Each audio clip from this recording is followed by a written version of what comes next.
پہلی بات کونوا قوامین بالقسط شہداء للہ، اس کا تعلق پیچھے ایک آیت گزری ہے، ان اللہ یأمرکم ان تؤدوا الامانات الی اہلہا، جہاں سے سورۃ النساء کا دوسرا حصہ شروع ہوا تھا۔ ان اللہ یأمرکم ان تؤدوا الامانات، بے شک اللہ پاک تمہیں حکم دیتا ہے کہ تم امانتوں کو ان کے اہل کے سپرد کرو۔ جب یہ بات آئی کہ امانتوں کو ان کے اہل کے سپرد کرو تو وہاں ہم نے تفصیل بتائی تھی کہ امانتوں سے مراد صرف مال و دولت ہی نہیں ہے، بلکہ عہدے اور منصب بھی امانتیں ہیں،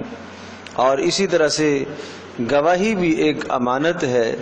تو اسی مناسبت سے اور اسی کو دوبارہ یہاں واضح کرتے ہوئے ارشاد فرمایا کونوا قوامین بالقسط شہداء للہ، کہ تم ٹھیک ٹھیک گواہی قائم کرنے والے ہو جاؤ، کونو ہو جاؤ قوامین بالکل درست قائم کرنے والے، بالقسط عدل کے ساتھ، انصاف کے ساتھ، شہداء للہ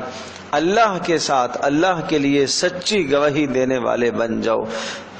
معنی یہ کہ اللہ کی طرف داری کرو، ایک طرف تمہاری قرابت داری کا معاملہ ہو، تمہاری رشتہ داری کا معاملہ ہو، اپنی ذات کا معاملہ ہو، اور ایک طرف اللہ کی حدود کا معاملہ ہو، اللہ پاک کے حقوق کا معاملہ ہو،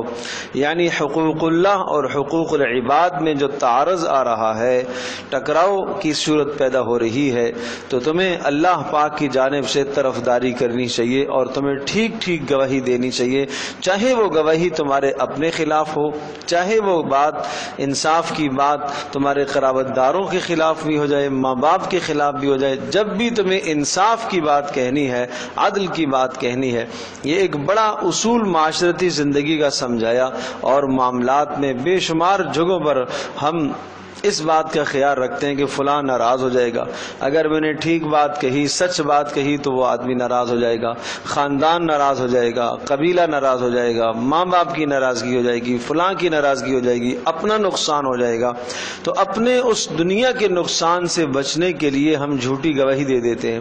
اپنے نقصان، دنیا کے نقصان سے بچنے کے لیے ہم درست گواہی نہیں دیتے۔ تو اللہ تبارک و تعالیٰ کا یہ فیصلہ ہے کونوا قوامین بالقسط شہداء للہ، کہ تم اللہ کے لیے سب کے سب درست گواہی دیا کرو، ٹھیک ٹھیک گواہی دیا کرو، عدل کے ساتھ، انصاف کے ساتھ، ولو علی انفسکم، اگرچہ وہ گواہی، وہ شہادت اور گواہی تمہارے اپنے خلاف ہو، جب بھی تمہیں انصاف کی بات کہنی چاہیے، اوی الوالدین، یا تمہاری وہ انصاف والی بات، شہادت والی بات، سچ گواہی اگر تمہارے ماں باپ کے خلاف ہو، اوی الاقربین، قرابت داروں کے خلاف بھی ہو، جب بھی تمہیں حق بات کہنی چاہیے، ان یکن غنیا او فقیرا فاللہ اولی بہما،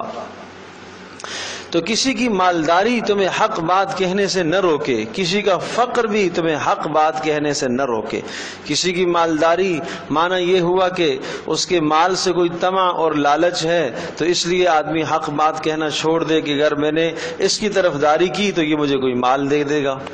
تو کہا کہ نہیں، کسی کی مالداری تمہیں عدل و انصاف سے نہ روکے، حق بات کہنے سے تمہیں نہ روکے۔ یا اسی طرح سے کوئی شخص فقیر ہے تو تمہارے ذہن میں یہ خیال آتا ہے کہ یہ فقیر ہے تو اگر میں نے اس کے خلاف گواہی دے دی تو اس کا دنیا کا نقصان ہوگا، تو سمجھایا کہ نہیں، کسی کا فقر تمہیں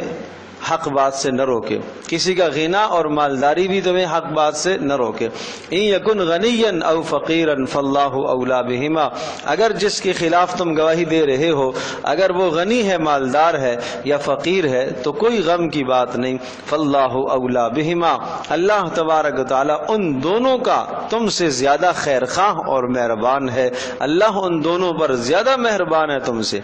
آپ ایک فقیر کی رعایت کر رہے ہو کہ اگر ہم اس کے خلاف گواہی دیں گے تو اس کا دنیا کا نقصان ہوگا، تو جب اللہ کا حکم ہے کہ یہاں اس کے خلاف گواہی کی بات آ رہی ہے تو اب بولو، اللہ تبارک و تعالیٰ تم سے زیادہ اس پر مہربان ہے۔ اور اگر تم اس غنی اور مالدار کی طرفداری کر رہے ہو تو اللہ تبارک و تعالیٰ تم سے زیادہ اس کا قریب ہے، لہٰذا تم اللہ کے حقوق کی اور اللہ کی بات اور اللہ تبارک و تعالیٰ کی بات کو مد نظر رکھو اور اس کے حکم کے مطابق تم گواہی دو۔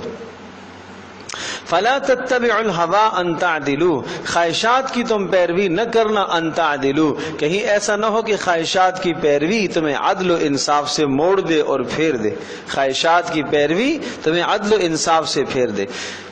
نفس ایک وہ انسان کے اندر نفسانی مادے جب اٹھتے ہیں اور نفسانی خواہشات پیدا ہوتی ہیں تو ان خواہشات کو پورا کرنے کے لیے بسا اوقات آدمی عدل سے پھر جاتا ہے، اس لیے کہ دل میں یہ خیال آ رہا ہے کہ اگر میں نے یہاں عدل کی گواہی دی اور صاف صاف گواہی دی تو فلاں آدمی کی ناراضگی ہوگی، اور میرا جی چاہتا ہے کہ میں اس کو ناراض نہ کروں، تو اپنی چاہتوں کی وجہ سے انسان کبھی کبھی عدل سے پھر جاتا ہے۔ فرمایا فلا تتبعوا الهوى ان تعدلوا، اور تم خواہشات کے پیچھے نہ چلو، کہیں ایسا نہ ہو کہ خواہشات کے پیچھے چل کر تم عدل سے پھر جاؤ۔ فلا تتبعوا الهوى معرضین ان تعدلوا وَإِن تَلْوُوا أَوْ تُعْرِضُوا فَإِنَّ اللَّهَ كَانَ بِمَا تَعْمَلُونَ خَبِيرًا۔ وَإِن تَلْوُوا، اور اگر تم کجروی اختیار کرو گے، اور اگر تم گواہی کو چھپاؤ گے، ٹھیک ٹھیک نہیں کرو گے اور کجروی ظاہر کرو گے اور حق بات کو چھپاؤ گے، او تعرضوا، یا تم ٹال دیتے ہو، گول مول کر دیتے ہو بات کو، سانپ بھی مر جائے لاٹھی بھی نہ ٹوٹے، اچھا کوئی گول مول کر کے بات بتا دی، تو پھر سن لو فإن اللہ کان بما تعملون خبیرا، اللہ پاک تمہارے اعمال سے باخبر ہے۔ یہاں دنیا میں تم نے بات چھپا لی ہے، گول مول کر دی ہے، تو اللہ تبارک و تعالیٰ تمہارے اعمال سے، احوال سے باخبر ہے۔